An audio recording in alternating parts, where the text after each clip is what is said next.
Hi guys! Carving ako ng Biko. So, I make latik for my Biko. So, this is it guys. Soon, be sticky. And, yan, nag-spill out siya guys.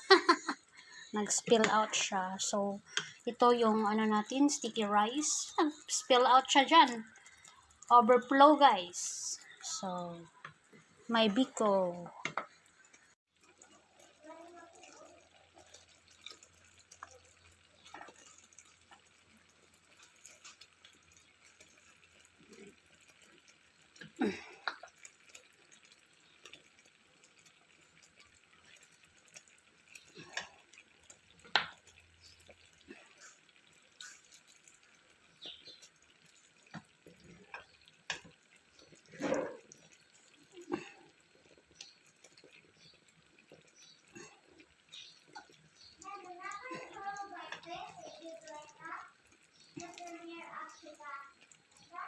You curl your hair like that. Okay.